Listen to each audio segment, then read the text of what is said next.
നമ്മൾ മനസ്സിലാക്കേണ്ടത്. വുളൂഇന്റെ ഷർത്തുകൾ 5 എണ്ണമാണ്. അഥവാ വുളൂ ശരിയാകണമെങ്കിൽ 5 നിബന്ധനകൾ പ്രത്യേകമായി പാലിച്ചിരിക്കണം. 1, തൊഹൂറായ വെള്ളം കൊണ്ടായിരിക്കൽ. അതിന് സ്വയം ശുദ്ധിയുണ്ട്. അത് മറ്റൊന്നിനെ ശുദ്ധിയാക്കുകയും ചെയ്യും. നമ്മുടെ പുഴയിലെ വെള്ളം, കിണറ്റിലെ വെള്ളം, സാധാരണ നമ്മുടെ വെള്ളം അത് സ്വയം ശുദ്ധമാണ്. അതുകൊണ്ട് വസ്ത്രമലക്കാനും ശരീരം ശുദ്ധമാക്കുവാനും മാലിന്യങ്ങൾ കഴുകിക്കളയുവാനും കഴിയും. എന്നാൽ രണ്ടാമത്തെ ഇനമാണ് ത്വാഹിർ. ത്വാഹിറായ വെള്ളം എന്ന് പറഞ്ഞാൽ അത് സ്വയം ശുദ്ധിയുള്ളതാണ്. പക്ഷേ അതുകൊണ്ട് മറ്റൊന്നിനെ ശുദ്ധീകരിക്കാൻ കഴിയില്ല. ഉദാഹരണമായി നമ്മുടെ നാളികേര വെള്ളം, നാളികേരത്തിനകത്തുള്ള വെള്ളം വളരെ ശുദ്ധമാണ്. പക്ഷേ അതുകൊണ്ട് മറ്റൊന്ന് ശുദ്ധീകരിക്കാൻ കഴിയില്ല. എന്നതുപോലെ നമ്മുടെ പാനീയങ്ങളിൽപ്പെട്ടത്, നമ്മൾ ഭക്ഷിക്കുന്ന ഭക്ഷണത്തോടൊപ്പമുള്ള മറ്റ് പാനീയങ്ങൾ, ഇതൊക്കെ ശുദ്ധമാണെങ്കിലും അതുകൊണ്ട് ആ പാനീയങ്ങളെ കൊണ്ട് മറ്റൊന്ന് ശുദ്ധീകരിക്കാൻ നമുക്ക് കഴിയില്ല. ഇത്തരം വെള്ളത്തിനാണ് ത്വാഹിർ എന്ന് പറയുന്നത്. തൊഹൂറും താഹിറുമല്ലാത്ത വെള്ളം മലിനജലമാണ്. അതാണ് നജസായ വെള്ളം എന്ന് നമ്മൾ പറയുന്നത്. അപ്പോൾ വുളൂഇന്റെ ഒന്നാമത്തെ നിബന്ധന, നാം വുളൂ ചെയ്യുന്നത് തൊഹൂറായ വെള്ളം കൊണ്ടായിരിക്കണം. വുളൂഇന്റെ രണ്ടാമത്തെ ഷർത്ത് കഴുകപ്പെടുന്ന അവയവങ്ങളിലൂടെ വെള്ളം ഒലിപ്പിക്കലാണ്. വെള്ളം തൊട്ടുപുരട്ടിയാൽ മതിയാകില്ല. ഇവിടെ ഒരു കാര്യം പ്രത്യേകം ശ്രദ്ധിക്കണം. വളരെ പെട്ടെന്ന് വന്ന് വുളൂ ചെയ്യുന്ന ആളുകൾ ഈ അവയവത്തിന്റെ മുഴുവൻ ഭാഗത്തും വെള്ളമായോ എന്ന് പരിപൂർണമായി വെള്ളം എത്തിയെന്ന് ഉറപ്പുവരുത്തിയില്ലെങ്കിൽ അവന്റെ വുളൂ ശരിയാകില്ല. നമ്മുടെ ചെറുപ്പക്കാരിൽ പലരും, അതുപോലെ വളരെ ധൃതി പിടിച്ചുകൊണ്ട് വുളൂ ചെയ്യാൻ വരുന്ന ആളുകൾ പലരും ഹൗദൻ കരയിലോ പൈപ്പിലോ വന്ന് വളരെ പെട്ടെന്ന് ഈ പ്രക്രിയ ചെയ്ത് പൂർത്തിയാക്കി ഓടുന്നത് കാണുമ്പോൾ പലരുടെയും മുട്ടുഭാഗം, അതുപോലെ തന്നെ മുഖത്തിന്റെ ചില ഭാഗങ്ങൾ, ഈ അവയവങ്ങളിൽപ്പെട്ട ശ്രദ്ധേയമായ പല ഭാഗങ്ങളും പൂർണ്ണമായി വെള്ളം നനയാതെ അപക്വമായി വുളൂ ചെയ്യുന്ന ധാരാളം ആളുകളുണ്ട്. അത്തരം ആളുകൾ വളരെ ശ്രദ്ധിച്ച് വുളൂ ചെയ്തില്ലെങ്കിൽ, ഈ വുളൂ ശരിയാകാതിരുന്നാൽ, വുളൂവിന്റെ ഒരു ഷർത്ത് നഷ്ടപ്പെട്ടാൽ നമസ്കാരം വെറുതെയാകും.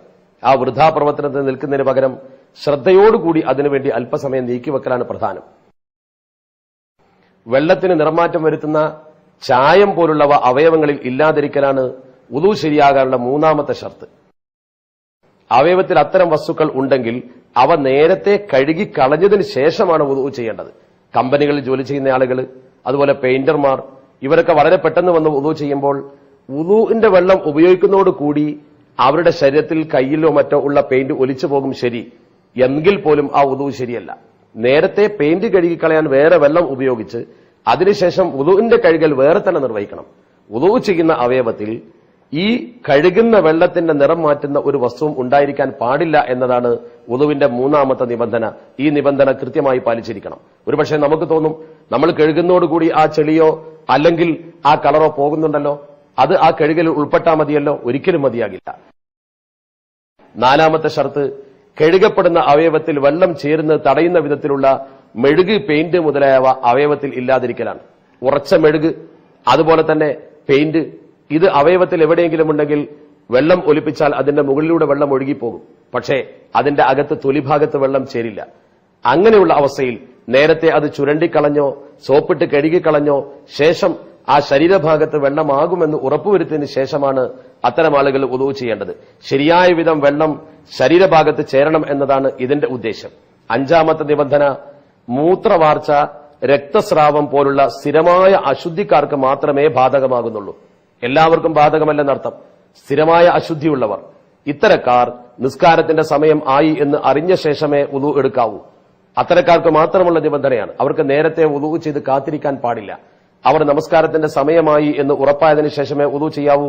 നേരത്തെ വുളൂ ചെയ്ത് മറ്റുള്ളവരെ പോലെ സമയം പ്രതീക്ഷിച്ച് ഇരിക്കാൻ പറ്റില്ലെന്ന് മാത്രമല്ല, ഓരോ നമസ്കാരത്തിനും അതാതിന്റെ സമയമായ ശേഷം വുളൂ ചെയ്യണം. സമയം വൈകുമ്പോൾ അവർക്ക് അശുദ്ധി വീണ്ടും വർദ്ധിക്കുന്നു എന്നതുകൊണ്ട് അവർ സമയമായതിനു ശേഷമേ വുളൂ ചെയ്യാവൂ. ഈ 5 നിബന്ധനകൾ പാലിച്ചാൽ മാത്രമേ നിസ്കാരത്തിന്റെ ഒന്നാമത്തെ ഷർത്തായ വുളൂ തന്നെ ശരിയാവുകയുള്ളൂ. അപ്പോൾ വുളൂ തന്നെ ശരിയാകണമെങ്കിൽ ഈ പറഞ്ഞ 5 നിബന്ധനകൾ ആവർത്തിച്ചു പഠിച്ചു മനസ്സിലാക്കിയിരിക്കണം.